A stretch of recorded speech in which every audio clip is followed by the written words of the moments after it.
নমস্কার বন্ধুরা, আপনারা এই গল্পটি কোথা থেকে দেখছেন কমেন্ট বক্সে অবশ্যই জানান। যে ছেলের জন্য মা নিজের সম্মান পর্যন্ত বন্ধক রেখেছিল, সেই ছেলের স্ত্রী আজ তাকে চোর বলে অপবাদ দিল। একটি রুটির জন্য কি একজন মায়ের স্বাধীনতা কেড়ে নেওয়া যায়? দেখুন কিভাবে এক বউ মমতারই ব্যবসা করলো। নিজের হাতে গড়া ঘরের নিচেই গায়ত্রী দেবী পাচ্ছিলেন বাসি রুটি, আর ছেলে ছিল সম্পূর্ণ অজানা। কিন্তু একদিন এমন কিছু ঘটলো যা দেখে ছেলের হুঁশ উড়ে গেল। রাতে আকাশ ফাটিয়ে বাইরে প্রবল বৃষ্টি হচ্ছে। মেঘের গর্জন বাড়ির নীরবতাকে আরো ভয়ঙ্কর করে তুলেছিল। ডাইনিং টেবিলের নীরবতা। অয়ন আর রিয়া খাচ্ছে, কিন্তু গায়ত্রী দেবীর থালায় খাবার যেমন ছিল তেমনই পড়ে আছে। তিনি একটাও কোচ ভাঙেননি।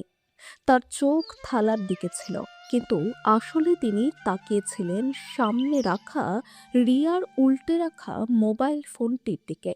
রিয়ার মুখে এক ধরনের বিজয়ের হাসি, যা সে খুব চাতুর্যের সঙ্গে লুকোনোর চেষ্টা করছিল।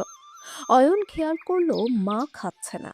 সে মমতা ভরে বলল, মা, কি হলো? আজ খাবার ভালো লাগছে না, নাকি শরীর খারাপ? গায়ত্রী দেবীর শরীর কেঁপে উঠল। তিনি ধীরে মাথা তুললেন। তার চোখে ছিল অশ্রুর ঢেউ, যা তিনি কষ্ট করে আটকে রেখেছিলেন। তার মনে পড়ে গেল রিয়ার সেই হুমকি, আজ রাতে যদি তুমি অয়নকে বৃদ্ধাশ্রমে যাওয়ার কথা না বলো, তাহলে কাল সকালে আমি তোমার সেই পুরনো ঋণ আর ছুরির মিথ্যে প্রমাণ অয়নকে দেখিয়ে দেব। তার চোখে তুমি চোর হয়ে যাবে। গায়ত্রী দেবী কাপা হাতে জলের গ্লাস তুললেন, এক চুমুক খেলেন আর বলে ফেললেন সেই কথা, যা কোনো মায়ের জন্য মৃত্যুর থেকেও ভয়ঙ্কর। অয়ন, আমি আর এই বাড়িতে থাকতে চাই না। অয়নের হাত থেমে গেল। হাতের কৌচ প্লেটে পড়ে গেল। মানে কি মা? কোথায় যাবেন আপনি? মামার বাড়ি? গায়ত্রী দেবী নিজের মুঠো শক্ত করলেন। নখ হাতের তালুতে ঢুকে গেল। না, আমাকে বৃদ্ধাশ্রমে দিয়ে আসো। ঘরের মধ্যে যেন বাজ পড়ে গেল। অয়ন স্তব্ধ। তার মনে হলো সে ভুল শুনেছে। মা, আপনি মজা করছেন না তো? বৃদ্ধাশ্রম?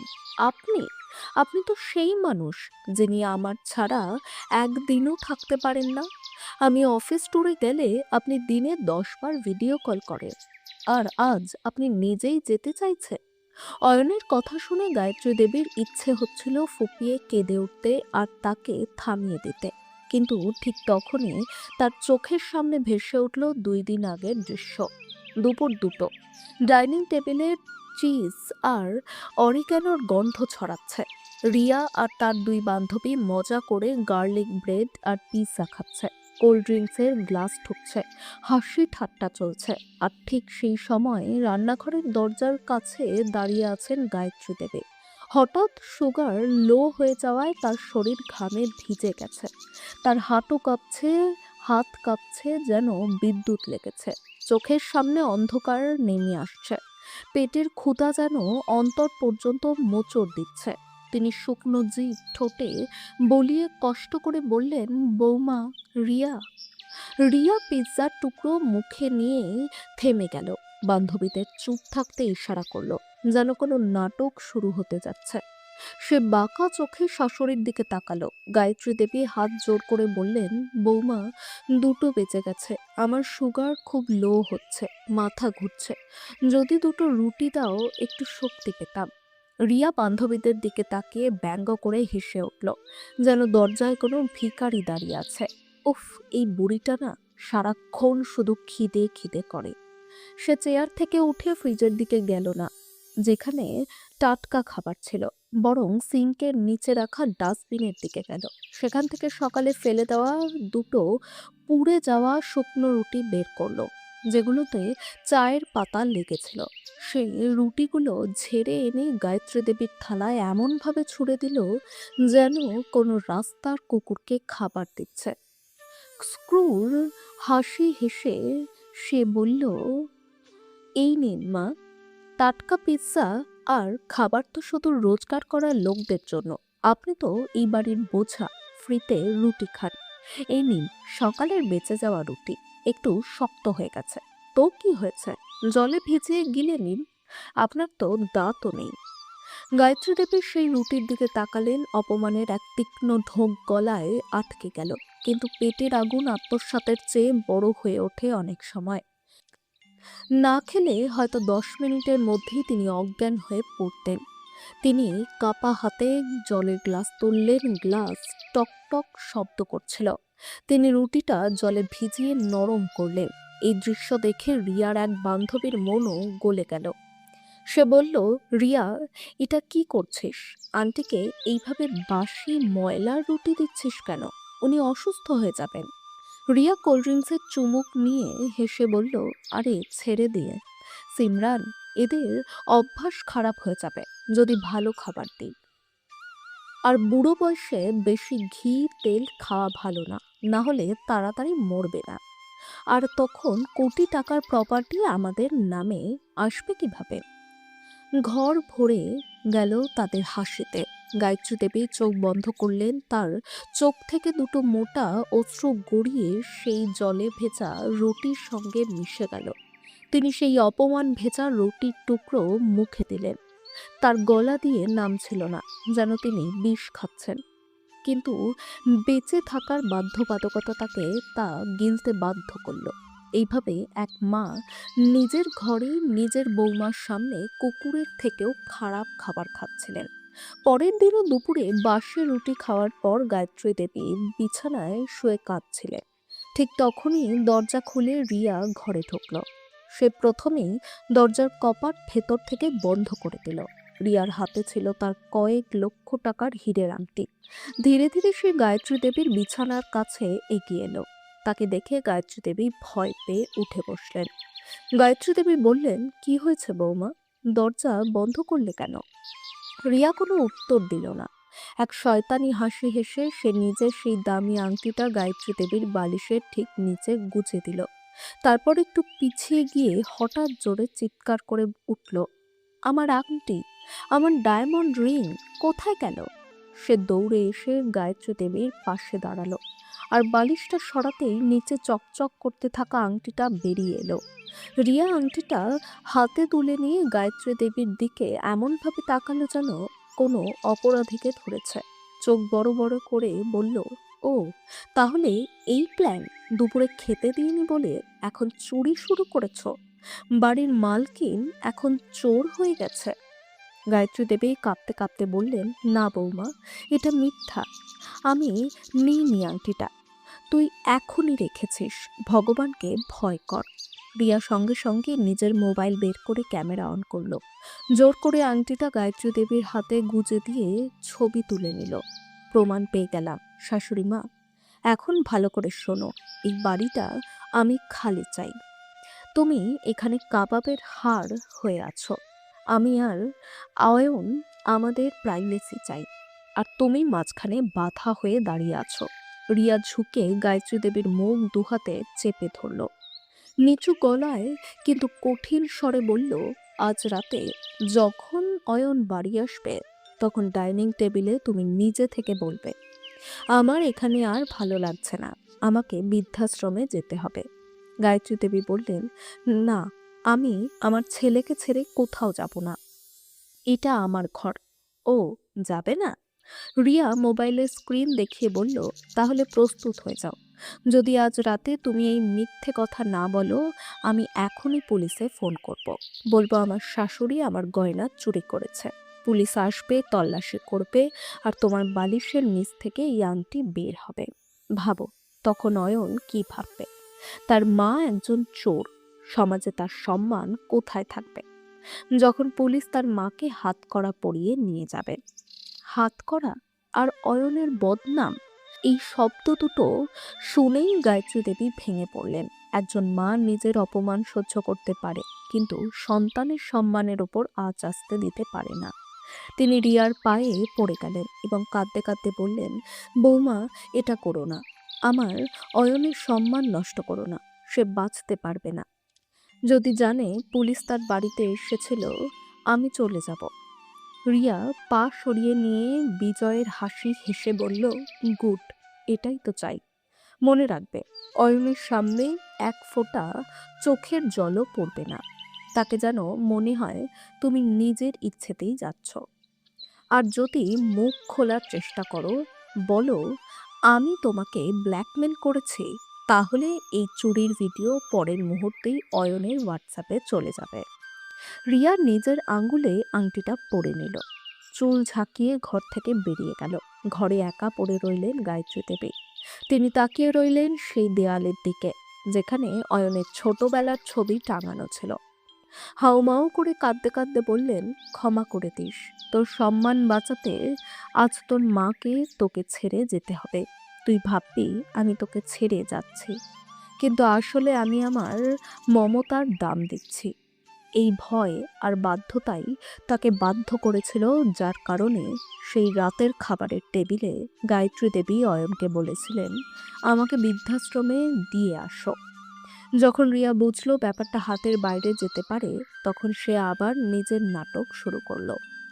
সে চেয়ার থেকে উঠে গায়ত্রী দেবীর কাঁধে হাত রাখলো এবং মিথ্যে চিন্তা আর অবাক হওয়ার অভিনয় করে বলল, হায় মা, আপনি কি বলছেন? মানুষ কি বলবে? অয়নের সমাজে কত নাম। সবাই বলবে ছেলে বউ মাকে বাড়ি থেকে বের করে দিয়েছে। আমাদের সেবায় কি কমতি রয়ে গেল?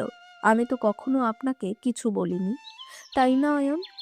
রিয়ার আঙ্গুলগুলো গায়ত্রী দেবীর কাঁধে গেঁথে যাচ্ছিল। এটা ছিল ইঙ্গিত, নাটক করো না, যা বলেছি সেটাই বলো। গায়ত্রী দেবী সেই স্পর্শে ভয় পেয়ে গেলেন। আটকে আসা স্বরে তিনি বললেন, না বৌমা, তোমরা দুজনেই খুবই ভালো, দোষ আমারই। এখন আমার শান্তি দরকার। এই শহরের কোলাহলে আমার দম বন্ধ হয়ে আসে। আমি আমার বয়সী লোকেদের সঙ্গে থাকতে চাই, ভজন কীর্তন করতে চাই। এখানে এখন আমার ঘুট ঘুট লাগে। অয়ন নিজের চেয়ার থেকে উঠে দাঁড়ালো, দৌড়ে গিয়ে মায়ের কাছে বসে পড়ল, তার হাঁটুর কাছে। সে মায়ের দুই হাত নিজের হাতে তুলে নিল। অয়ন চোখে জল নিয়ে মায়ের চোখের দিকে তাকিয়ে বলল, মা, সত্যিই কি এই বাড়িতে তোমার দম বন্ধ হয়ে আসে? এই বাড়ি তো তুমি নিজের হাতে সাজিয়েছ। এই বাড়ি আর আমাকে, যাকে তুমি তোমার পুরো পৃথিবী বলতে, সত্যিই কি তোমার আমার জন্য একটুও মন কাঁদবে না? গায়ত্রী দেবীর হৃদয় যেন টুকরো টুকরো হয়ে যাচ্ছিল। তিনি চিৎকার করে বলতে চাইছিলেন, বাবা, আমাকে যেতে দিও না, এই ডাইনি আমাকে ব্ল্যাকমেল করছে। কিন্তু ঠিক তখনই তার নজর পড়ল টেবিলের ওপর রাখা রিয়ার ফোনের দিকে, যার স্ক্রিনটা জ্বলছিল। রিয়া চোখ টিপে ইশারা করলো। গায়ত্রী দেবী পাথর হয়ে নিজের হাতটা অয়নের হাত থেকে ছাড়িয়ে নিলেন। তিনি মুখ ফিরিয়ে নিলেন। গায়ত্রী দেবী কঠোর হওয়ার অভিনয় করে বলল, আমাকে আর ইমোশনাল করিস না, আমি সিদ্ধান্ত নিয়ে ফেলেছি।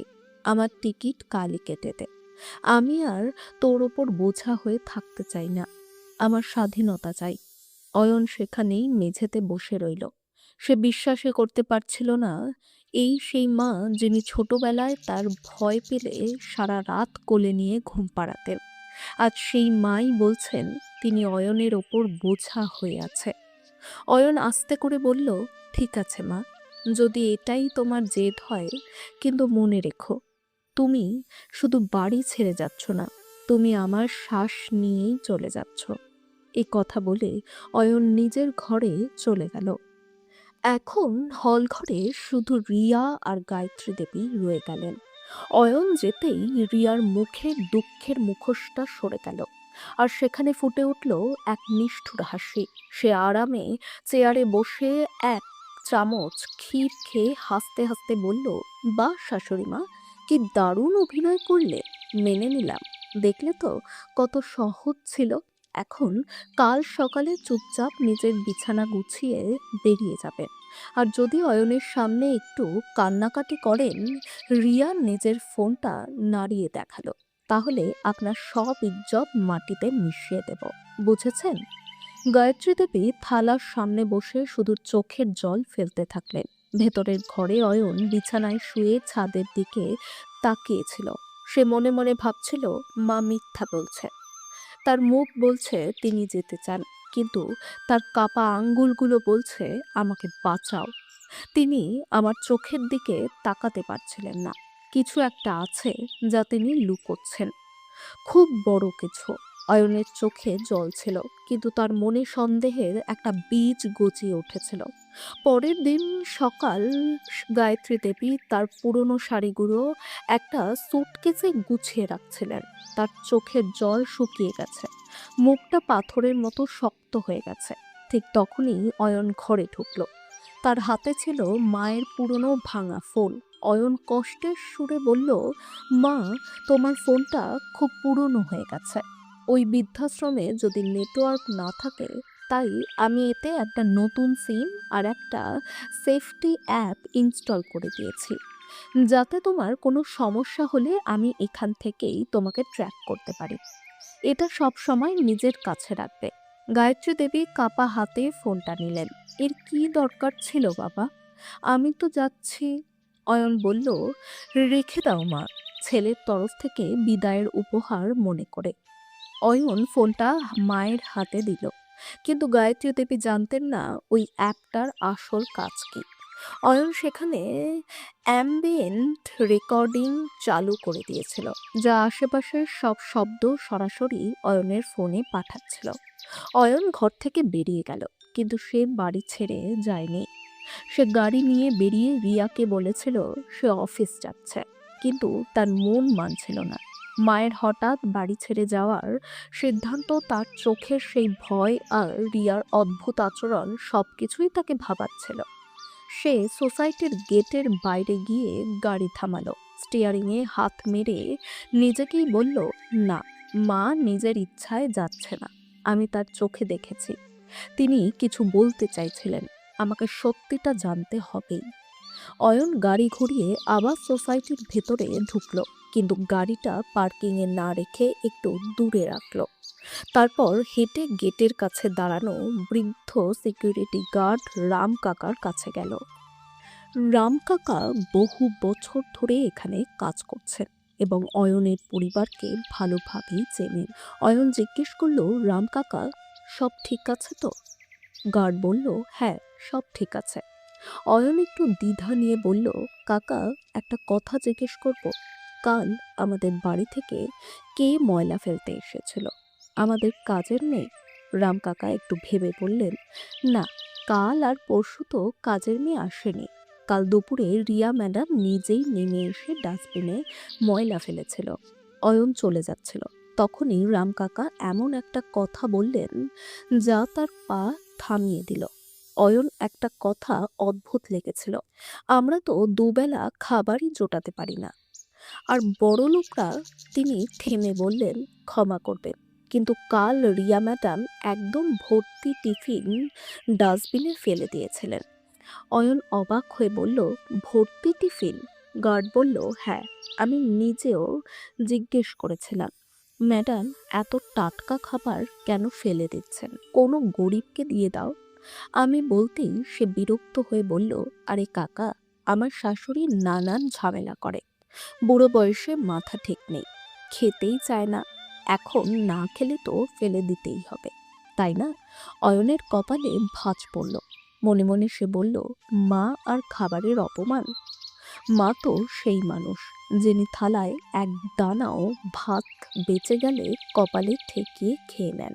তিনি কখনো খাবার ফেলে দিতে দেন না, পেট ভরা থাকুক বা না থাকুক। অয়নের সন্দেহ আরো গভীর হলো। সে দ্রুত পায়ে বিল্ডিংয়ের পেছনের দিকে গেল, যেখানে বড় বড় ডাস্টবিন রাখা থাকে। এখনো সোসাইটির আবর্জনা তোলার গাড়ি আসেনি। অয়ন তাদের ফ্লোরের ডাস্টবিনটা খুলল। ভেতর থেকে তীব্র দুর্গন্ধ বেরালো, কিন্তু অয়ন থামল না। সে একটি কালো পলিথিন খুলল। ভেতরের দৃশ্য দেখে অয়নের পায়ের তলা থেকে মাটি সরে গেল। সেখানে টাটকা ডাল আর রুটি পড়েছিল। রুটিগুলো পোড়া নয়, একদম নরম। ডাল থেকেও হালকা গন্ধ বেরাচ্ছিল। এটা বাসি খাবার নয়, এটা একেবারে টাটকা খাবার, যেটা কেউ ছুঁয়েও দেখেনি। অয়ন হতবাক। রিয়া বলেছিল মা নাকি খায়নি, কিন্তু সত্যি হলো রিয়া মাকে খেতেই দেয়নি, আর এখানে ফেলে দিয়েছে। ঠিক তখনই অয়নের নজর পড়ল খাবারের মাঝে পড়ে থাকা একটি ওষুধের স্ট্রিপে। কাপা হাতে সে সেটা তুলে নিল।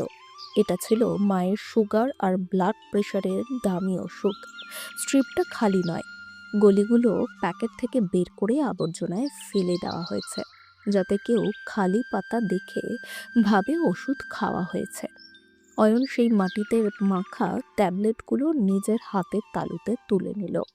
তার পুরো শরীর রাগ আর ভয়ে কাঁপতে লাগলো। সে সেখানেই হাঁটু গেড়ে বসে পড়ল। তার চোখের জল পড়ে আবর্জনার ওপর ঝরছিল।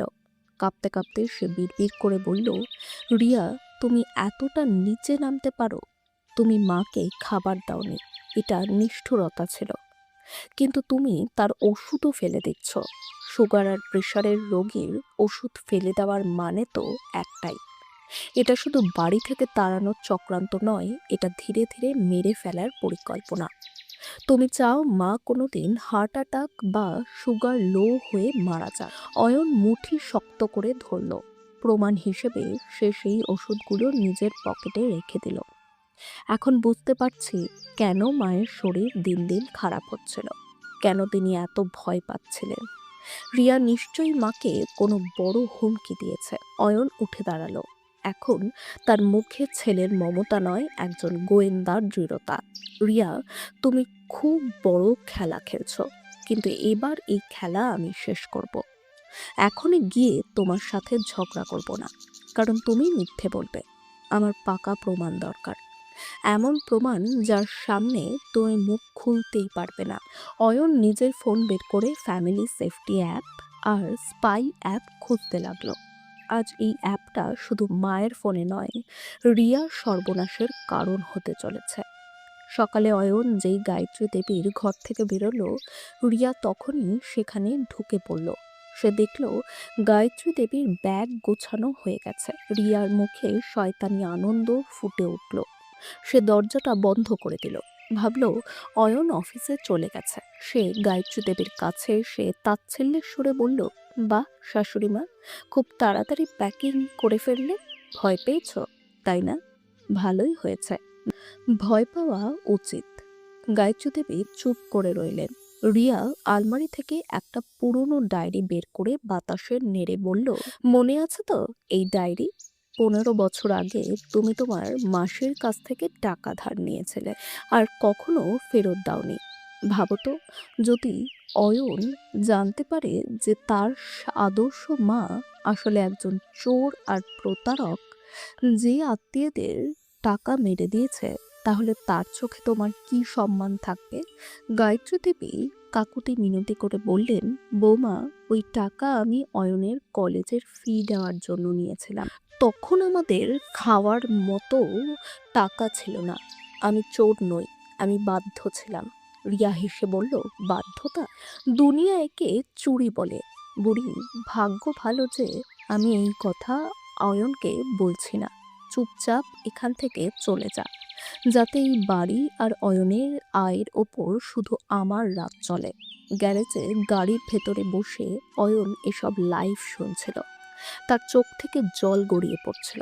সে কাঁপতে কাঁপতে বলল, মা, সেই টাকা আমার জন্য নিয়েছিল, আর এই মহিলা তাকে চোর বলছে। ঠিক তখনই সে শুনল রিয়া তার বান্ধবীদের ডেকে এনেছে। বাড়ির পরিবেশ যেন কোনো পাব বা ডিস্কের মতো হয়ে গেছে। রিয়া জোরে ইংরেজি গান চালিয়ে রেখেছে।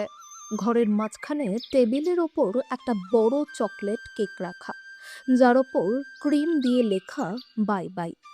গায়ত্রী দেবী নিজের পুরনো সুটকেসের ওপর দরজার পাশে কোণে গুটিসুটি মেরে বসেছিলেন, যেন তিনি এই বাড়ির মালকিন নন, বরং কোনো অপ্রয়োজনীয় জিনিস, যাকে কবে ভাঙাড়িওয়ালা নিয়ে যাবে। রিয়া কেক কাটলো এবং তার বান্ধবীর সঙ্গে শ্যাম্পেনের মতো জুস গ্লাস ঠুকলো। রিয়া চিৎকার করে বলল, চিয়ার্স গার্লস। অবশেষে আমার বাড়ি থেকে আবর্জনা পরিষ্কার হচ্ছে। আজকের হাওয়ায় শ্বাস নাও, আহা কত ফ্রেশ। কারণ এখন আর এই বুড়ির কাশির শব্দ থাকবে না। রিয়া কেকের একটা বড় টুকরো হাতে নিয়ে ঢং করে হেঁটে গায়ত্রী দেবীর কাছে গেল। গায়ত্রী দেবী ভয়ে মাথা নিচু করে ফেললেন। রিয়া নিজের স্যান্ডেল পরা পা গায়ত্রী দেবীর সুটকেসের ওপর তুলে রাখল। রিয়া হেসে বলল, আরে শাশুড়ি মা, মুখটা তো মিষ্টি করুন, আজ তো আপনার বিদায়ের পার্টি।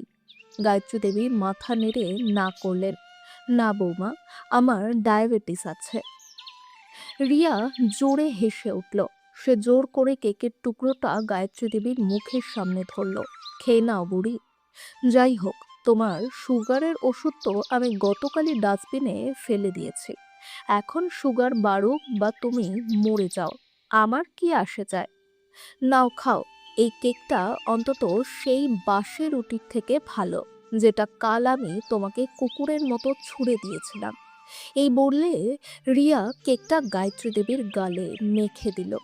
ওহ, মেকআপ হয়ে গেল, এখন তো একেবারে আসল জোকার লাগছে। তার বান্ধবীরা হো হো করে হেসে উঠল। গায়ত্রী দেবী নিজের শাড়ির আঁচল দিয়ে কেক মুছতে লাগলেন। তার চোখ দিয়ে টপ টপ করে জল পড়ছিল। রিয়ার বান্ধবী বলল, রিয়া, মানতেই হবে, কিন্তু তোর ভয় লাগেনি যদি এই বুড়ি অয়নকে বলে দেয় যে তুই ওকে খেতে দিস না বা ওষুধ ফেলে দিস? রিয়া সোফায় গিয়ে বসে পা টেবিলের ওপর তুলে দিল। অহংকার ভরা গলায় বলল, কিভাবে বলবে? ওর নাড়ি আমার হাতে, ও ভাবে অয়নের সম্মান আমার মুঠোয়। আমি ওকে এমন ভয় দেখিয়েছি যে অয়নের সামনে মুখ খোলার আগে 100 বার ভাববে।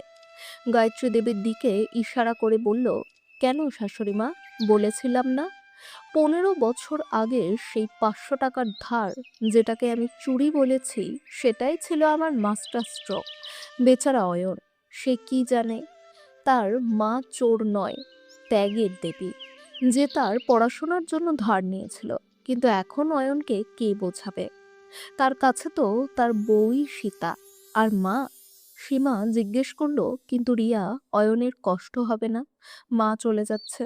রিয়া যা বলল তা অয়নের কানে গলিত সীসার মতো ঢুকে গেল। ও তো একেবারে সোসাইটি বয়, এখনো হয়তো গ্যারেজে বসে কাঁদছে।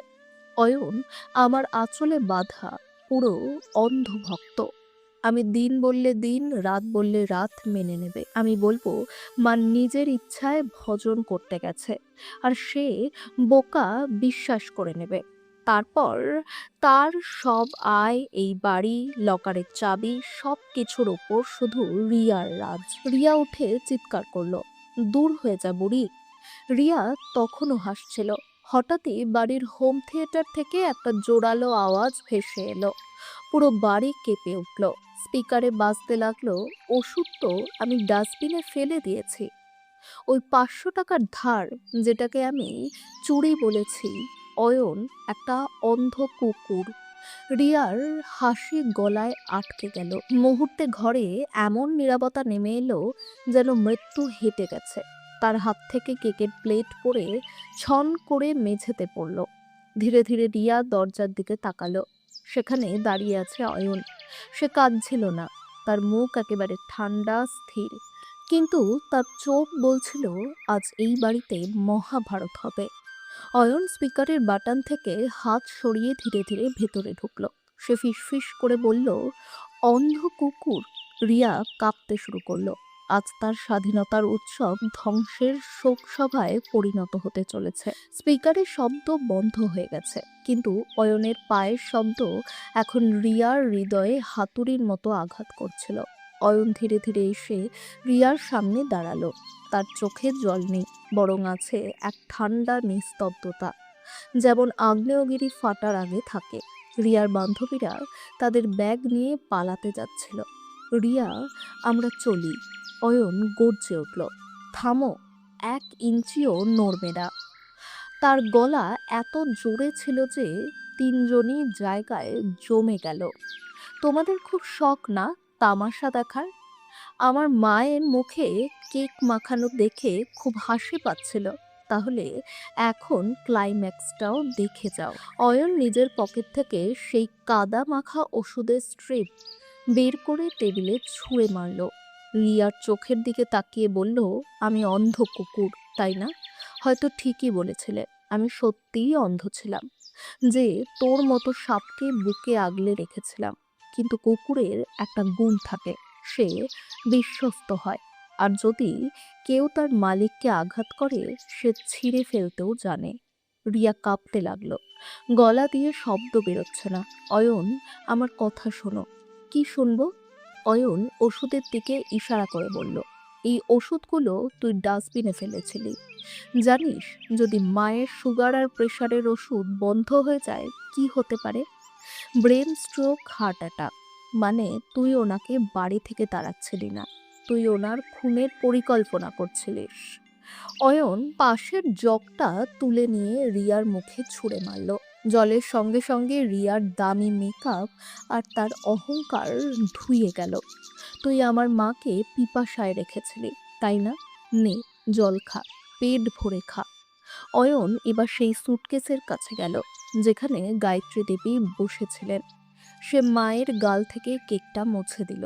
এই দৃশ্য দেখে অয়নের বুক ফেটে যাচ্ছিল। সে আবার রিয়ার দিকে ফিরল, নিজের চেকবুক বের করে একটা চেক সাইন করলো, ছিঁড়ে রিয়ার মুখে ছুঁড়ে মারল। চেকটা উড়ে গিয়ে রিয়ার পায়ের কাছে পড়ল। তুলে নে এটা, তোকে তো 5,000 টাকা চাইছিল, তাই না? তার জন্য তুই আমার মাকে চোর বলেছিলিস। শোন, 15 বছর আগে মা ওই টাকা নিজের শাড়ি বা গয়নার জন্য নেননি। তখন আমার কলেজের ফি দেওয়ার টাকা ছিল না, বাড়িতে খাবারও ছিল না। মা নিজের সম্মান বন্ধক রেখে ওই টাকা নিয়েছিলেন যাতে আমি মানুষ হতে পারি। ওটা চুরি ছিল না, ওটা ছিল আমার মায়ের ত্যাগ। আর তুই সেই পবিত্র ত্যাগকে ব্ল্যাকমেলের ব্যবসা বানিয়ে ফেলেছিস। অয়ন রিয়ার হাত ধরে মুচড়ে দিল। ব্যথায় রিয়া চিৎকার করে উঠল, আমার মা চোর নয়, কিন্তু তুই, তুই একটা বিশ্বাসঘাতক, যে সম্পর্ককেই বিক্রি করে দিয়েছিস। অয়ন রিয়ার বাহু ধরে টেনে হিচড়ে প্রধান দরজার দিকে নিয়ে গেল। রিয়া মাটিতে পা গেঁথে থামার চেষ্টা করছিল, কাঁদতে কাঁদতে বলল, অয়ন প্লিজ, এটা করো না। সমাজ কি বলবে? আমার বেস্ট ফ্রেন্ডরা দেখছে, আমার ইজ্জত নষ্ট হয়ে যাবে। অয়ন থামল, তারপর একটা ভয়ঙ্কর হাসি হাসল। ইজ্জত? তোর ইজ্জত তো সেদিনই শেষ হয়ে গেছিল যেদিন তুই আমার ক্ষুধার্ত মাকে বাসি রুটি ছুঁড়ে দিয়েছিলিস। এখন দেখ তোর কি হাল করি। অয়ন তাকে টেনে বাড়ির বাইরে লিফট লবিতে নিয়ে এলো। আওয়াজ শুনে 2-1 জন প্রতিবেশীও বেরিয়ে এসেছিল। অয়ন রিয়াকে মেঝেতে ধাক্কা দিয়ে ফেলে দিল, তারপর জোরে চিৎকার করে বলল, দেখুন সবাই, এই হলো মিসেস রিয়া। এই মেয়েটা আমার বৃদ্ধ মাকে না খাইয়ে রেখেছে, ওষুধ দেয়নি, এমনকি মারার চেষ্টা করেছে। আজ আমি একে আমার জীবন আর আমার বাড়ি থেকে বের করে দিচ্ছি। অয়ন আঙ্গুল তুলে বলল, এখন ওঠ আর এখান থেকে চলে যা। আর শোন, যে আংটিটা তুই মায়ের বালিশের নিচে লুকিয়েছিলি তাতে তোরই ফিঙ্গারপ্রিন্ট আছে। যদি আবার এই বাড়ির দিকে ফিরে তাকাস বা ডিভোর্সের কাগজে কোনো নাটক করিস, তাহলে গার্হস্থ্য হিংসা, খুনের চেষ্টা আর সিনিয়র সিটিজেন অ্যাক্টে তোকে জেলে পচাবো, বুঝেছিস? রিয়া কাঁপতে কাঁপতে উঠে দাঁড়ালো। তার বান্ধবীরা আগেই লিফটে পালিয়ে গিয়েছিল। রিয়া নিজের ভাঙা সম্মানটুকু জড়িয়ে ধরে সিঁড়ি দিয়ে নিচে দৌড়ে পালালো। তার পেছনে প্রতিবেশীদের থুতু আর অয়নের ঘৃণার শব্দ প্রতিধ্বনিত হচ্ছিল। অয়ন দরজা বন্ধ করলো। বাড়িতে এখন নিস্তব্ধতা। সে সোজা মায়ের কাছে গেল। গায়ত্রী দেবী এখনো কোণে বসে কাঁপছিলেন। অয়ন তার সুটকেসটা তুলে আবার আলমারিতে রেখে দিল। তারপর মায়ের কাছে এসে তার কোলে মাথা রেখে ছোট্ট বাচ্চার মতো হাউ হাউ করে কেঁদে উঠল। মা, আমাকে ক্ষমা করে দাও, আমি অন্ধ হয়ে গেছিলাম। তুমি আমার জন্য এত কষ্ট সহ্য করলে, আর আমি তোমাকেই বাড়ি ছেড়ে যেতে বললাম। আমাকে মারো মা, আমাকে শাস্তি দাও। গায়ত্রী দেবী কাঁদতে কাঁদতে অয়নের মুখ তুলে চুমু খেলেন। পাগল ছেলে, মা কি কখনো নিজের সন্তানকে শাস্তি দেয়? তুমি তো আজ আমাকে নতুন জীবন দিয়েছিলে। আমি ভেবেছিলাম আমার ছেলেকে হারিয়ে ফেলেছি, কিন্তু আজ আমার শ্রবণ কুমার ফিরে এসেছে। অয়ন উঠে দাঁড়ালো। সে মাকে ডাইনিং টেবিলে বসালো। ফ্রিজ থেকে দুধ আর তাজা ফল বের করলো। মা, আজ পিৎজা পাস্তা নয়, আজ আমি তোমার জন্য খিচুড়ি বানাবো। সেই খিচুড়ি যেটা তুমি ছোটবেলায় আমার জ্বর হলে খাওয়াতে। মা মৃদু হাসলেন। তার চোখে আর ভয় নেই, শুধু গর্ব। বাড়ির দেয়াল থেকে রিয়ার সেই তিক্ত হাসি মুছে গেছে। সেখানে এখন মা ছেলের ভালোবাসার সুবাস ছড়িয়ে আছে। এই বাড়ির ভিত্তি ইট পাথরে নয়, মায়ের আশীর্বাদে গড়া। যে এই ভিত্তি নাড়াতে যাবে, সে নিজেই ধ্বংসস্তূপে চাপা পড়বে। বন্ধুরা, আপনারা এই গল্পটা কোথা থেকে দেখছেন, কমেন্টে আপনার জায়গার নাম অবশ্যই লিখবেন। গল্পটা ভালো লাগলে ভিডিওটা লাইক করুন, শেয়ার করুন, আর আমাদের চ্যানেলে প্রথমবার এলে সাবস্ক্রাইব করতে ভুলবেন না, যাতে আমার পরবর্তী প্রতিটি গল্প সবার আগে আপনার কাছে পৌঁছায়। ধন্যবাদ।